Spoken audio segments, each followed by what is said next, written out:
Hey guys, today we're gonna attempt to take this traditional stuffed bell pepper and turn it into something, let's just say, tastier, healthier, and way more shareable. The deconstructed, unstuffed bell pepper. I've been experimenting with this recipe for the past few weeks, gathering feedback from friends and family, and I can't wait to share it with you today. This is one of those meals you eat and feel completely satisfied. But let me warn you, this is one of those dishes that may not win a beauty contest. It's a little, well, ugly once it's cooked, but don't let that fool you because the taste is out of this world. You know, it has a good personality.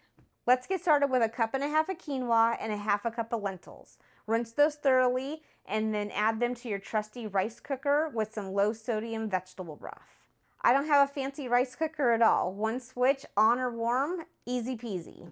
Traditionally, stuffed bell peppers are made with rice, but I chose superfoods, quinoa and lentils, for their healthier benefits. Quinoa is packed with fiber and vitamins and considered a complete protein. And lentils are good for heart and gut health as well as packed with protein. You know, for that little extra kick of health. I initially tried baking the whole thing in the oven, but it took over 1.5 hours to cook the quinoa and lentils, and it was still too watery. So pre-cooking that quinoa separately is key. While that's cooking, let's tackle our veggies. Chop a small onion. As always, these things make me cry.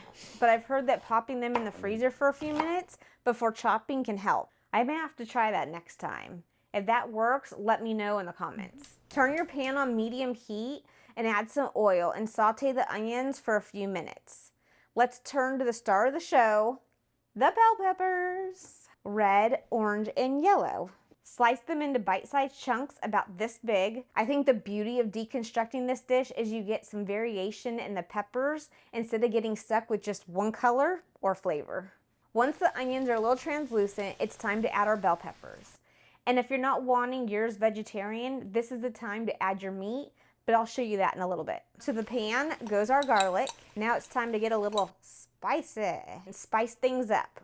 Salt, pepper, garlic powder, Italian seasoning, thyme, we need more of that, paprika, and cumin.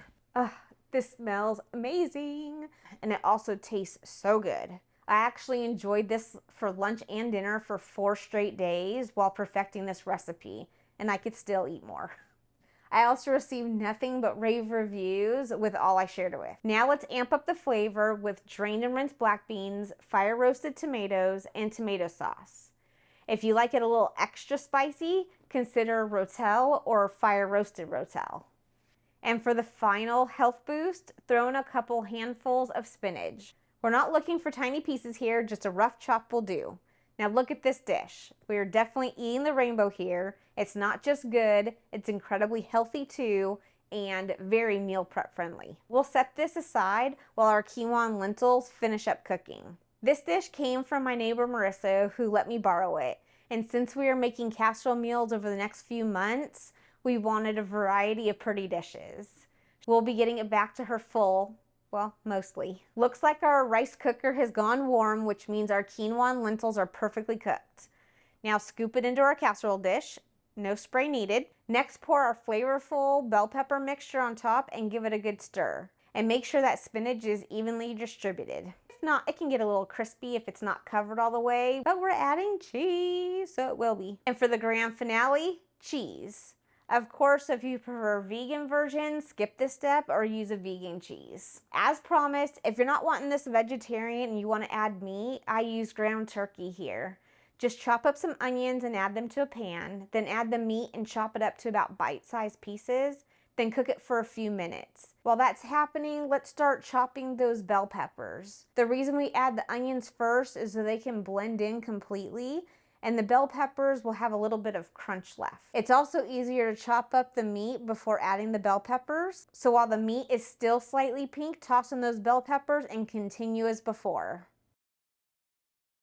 Bake in the oven at 375 for 25 minutes to let those flavors combine and that cheese melt. And there you have it, a deconstructed stuffed bell pepper that's tastier, healthier, and way more shareable.